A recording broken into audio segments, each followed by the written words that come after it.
part of self-development is creating your own lifestyle, which is based on your dreams, goals, passions, skills, strengths, and aspirations. I like to highlight the importance of creating a lifestyle as part of a self-development journey. So I really would like to know more a little bit about you, and in what is your lifestyle, right? How beneficial has been for you creating your own lifestyle? So, so, so you know that I'm also a dancer. I'm a trained classical Indian dancer. I teach and I perform as well. And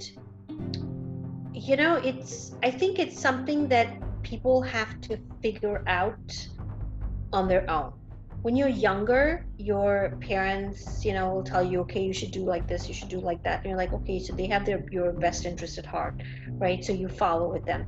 There comes a point in time when you have to decide what is it that is going to make me happy, right? And happiness is a state of mind, right? So when you have no questions and you are at peace and you can deal with everything that's around you, without any uh, without any feeling of anger or resentment or anything, then you are happy, right? For some people it's like having a lot of money. Some people it is like, okay, I need to have a lot of these material things. For some people it's like, oh, I just need a house or whatever it is.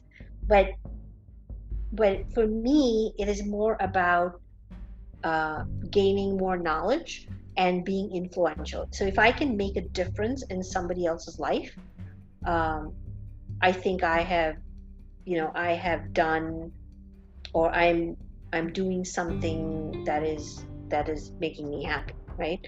So for everybody, their definition of happiness and how they want to achieve that is different. So I can tell you, even between my kids and or even my husband and me, we have very different ways of how we want to look at it. I'm really big into healing and naturopathy and yoga and meditation and dance, because all of that is uh, I would say feeds into each other. They're all enablers, and then we are in sync with the universe, right? So when everything that you do is in sync with the universe, then everything works. When you have positive thoughts, you're healthy, and and it all works out.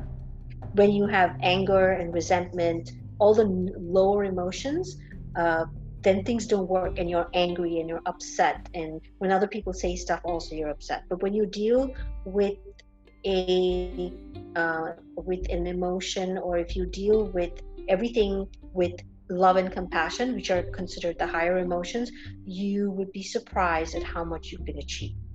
So when you're asking about lifestyle, I have I am a very, very firm believer about being one with nature, breathing techniques, because that really helps illnesses and releasing stress. I'm big into gardening and meditation because that helps you calm the mind.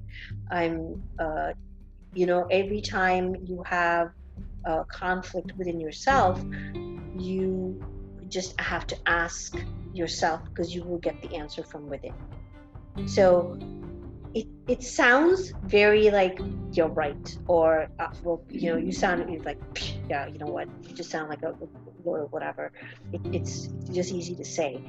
It is easy to say, but it's really hard to do, because that means you need to quiet your mind and you need to start to listen, and you got to pay attention to things around you, because you'll start to see the stuff. You will start to see the answers. And sometimes you're not going to believe it, because there'll be a lot of times when I'm driving and I'm like, okay, you know what? I just want a sign. Tell me, am I on the right path? And I turn around and there's a big signboard, okay, that says, yes, you can, or something like that. It probably has to do with something else, some other ad or something, but I'm like, oh, okay, I got my answer. So you have to trust the signs that you get too, right? It's not like you're like, okay, give me a sign, tell me something, and then when you see a sign you don't believe it. So it's kind of like that. So it's and I can tell you that it has helped me. It has taken a long time for me to get to that point because I'm the kind of person who can't sit still. So I'm always doing something. I'm always learning something, and I'm very impatient because I'm like, okay, I need to see a result. I need to see things.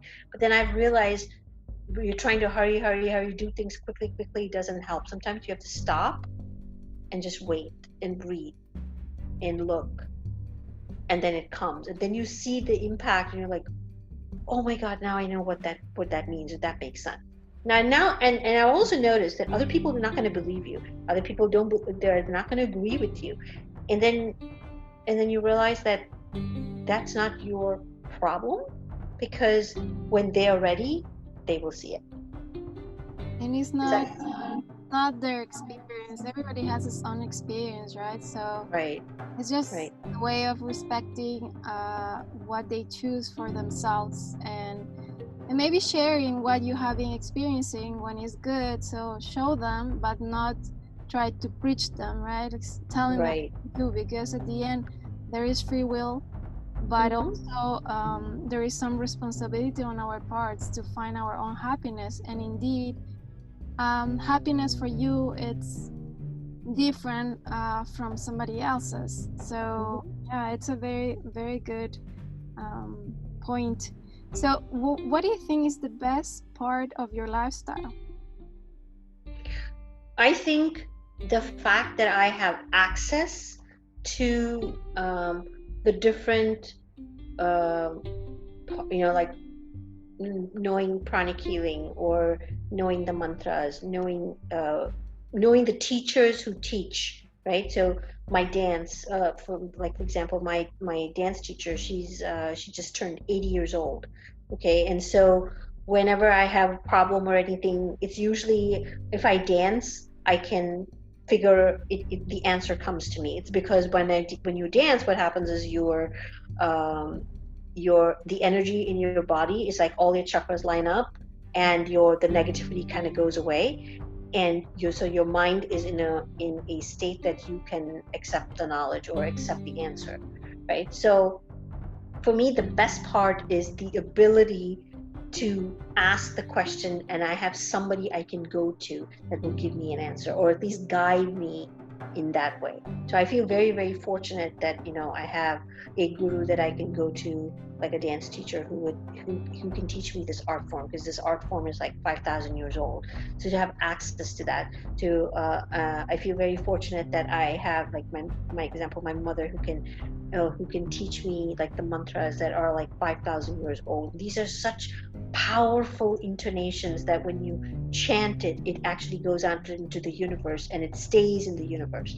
Right? I feel very fortunate that I have learned Sanskrit, which is one of the ancient languages, and I can read Sanskrit that will tells you the chants that will actually help for healing.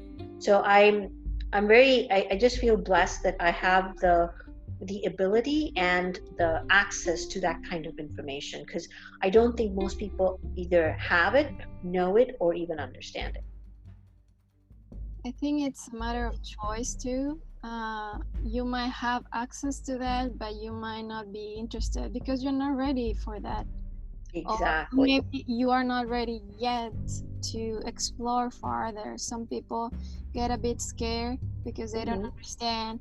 And I think Hmm. it's the old school of thinking that it's only if it's tangible then you believe it, right? Exactly. So, but it comes to me a lot of what is manifesting parts from that non-tangible part, like the thinking, and then the emotion, and then working on that, and then the action, and that results into the manifestation, right?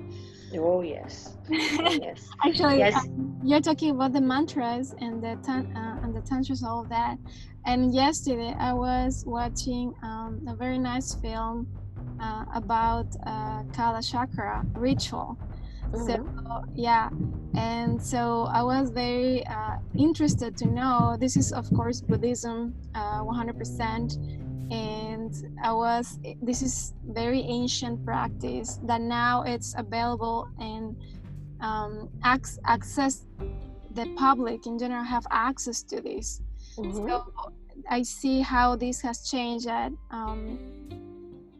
some time ago, before it was this sacred knowledge, right? Like wisdom Right, that was right. there, but not everybody was having this access, because just only priests, nuns, Mm-hmm, oracles. I mean, if you see the whole history of humankind, right?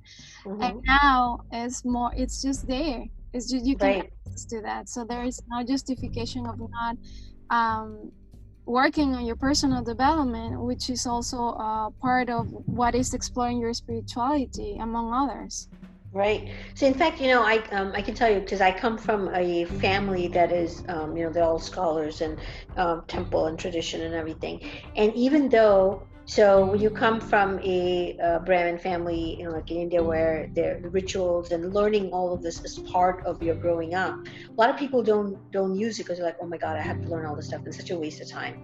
You know, they don't realize, like you said, they're not ready, and they don't realize the benefit and the privilege that they have to have all these things. And yet there are people who want to learn it but they can't access it, but now it's all available. And so now people have the ability to read it, and I'm sure you've seen, like, it's like, for example, you who was not even connected with anything in Buddhism or anything are able to look at it's available on YouTube or the internet or wherever, and you can see it, you understand it, and you use it. And there are people like you who are using it, and yet there are people who have access to it and they don't. So Yeah. the the knowledge is all there. It's just absolutely mind blowing, the things that you can accomplish, but you just need to have the right mindset. Oh, definitely. Thank you very much for all that. I think probably for some people, they don't know about all of these. They might be wondering, okay, what they're talking about, what is this? And they start their own research, and which is, it's great because it's empowering overall people to find their own answers. So could you share a little bit more about your work and why it's so important for women? Sure. So, like I had mentioned earlier, my podcast is called Gladiatrix, Hear Me Roar. And Mhm. I actually started it because when I was traveling, I met a lot of women, and I'm talking to them and hearing their stories. And then, when I was in India, I talked to, like, my parents, my sister, a lot of my friends. And when I came back to the US, I realized how privileged we are over here, right? We have so much access to so many things. You have, but at the same time, there are a lot of women who do not have the ability to make even do simple things. So it's whether it is, having a job or having a bank account, or even like getting an education or being able to read, or whatever it is, right? What I realized in this journey is, one is, women are really, really strong. We are so strong. I mean, today we're talking today right after the US elections. We have, Kamala Harris is now the new vice president elect of the United States. It has taken the United States so long before they finally have a woman in at that level of office, whereas there have been other countries, whether it's Bangladesh, India, Sri Lanka, Norway, Germany, they already have women leaders, right? So for me, and I have a daughter myself is a feminist, is very, very passionate. It's like, you have the ability to do whatever it is that you want to do. You just need to have the faith. You need to know that you are strong, and there are other women who are going to help you. I myself had my own journey that I had to do. I was born and brought up in India. I lived in a very traditional family. I came to the US, and it completely opened my mind, because if I had continued to live in India, I probably wouldn't have done half the things that I do now. I didn't even start, for example, even learning dance. I didn't even start learning dance until after my kids were born. The ability to do so much. You have the ability to do whatever you want. You just need to know that, yes, you can. There are other women who are going to support you. We are very, very strong, and you just need to continue to pursue whatever it is that you want to do, and you will accomplish.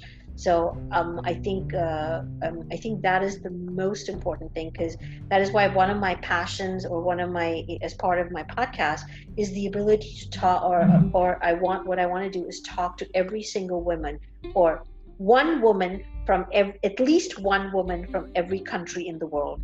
And I've already talked to women from at least 8 countries so far, and I've realized that everybody's story is very similar. We just come from different circumstances, but every one of us have gone through the, what we say, we go through the fire and we come out a lot stronger. We have all not given up. We're all very strong. We've looked at our passions, held on really hard, and said, you know what, we are going to do this, and we actually come out a lot stronger. And I'm absolutely positive that there are hundreds and thousands of other women, hopefully, who listen to this and say, you know what, if she can do it, I can too. And that is my hope. Oh, definitely. As I said also too, yeah, if we both are doing it, you can do it too. Or Yes. at least start, right? Nothing is like from day to night. It's just something you have to work. But if you start just with the first step, that will be more than enough. So you start like planning ahead. What do you really want to manifest in your life? There will be ups and downs for sure. That is life. So please do not mistake that we are so cheerful here and just sharing our own lives and everything and empowering you who is out there. There are ups and downs. We are human beings. Nothing is perfect. But if you keep pushing, working on your own, like finding your own happiness and manifesting, for sure you will get to a point where you feel fulfilled, and you will see where were you before, and you will definitely see the difference and that transformation that takes place in life when you decide to choose you. Right. Thank you very much, Malini, for all these sharing this wisdom. I love it very much. And so before we leave, would you like to share something else? No, if anybody wants to get a hold of me, my podcast is called Gladiatrix Hear Me Roar. I'm available. It's on all platforms that have podcasts: Apple, Google, Stitcher, Spotify. I'm also on Instagram. It's Gladiatrix Podcast, and if you want to drop me a note, or if you know of anybody, or you yourself think that you should be on my show, please give me a call. I'm happy to be talk to you. I will share for sure, so people have access to your information. So thank you very much again. You're more than welcome. Thank you for your beautiful energy. So until we connect again, get back your happy spark.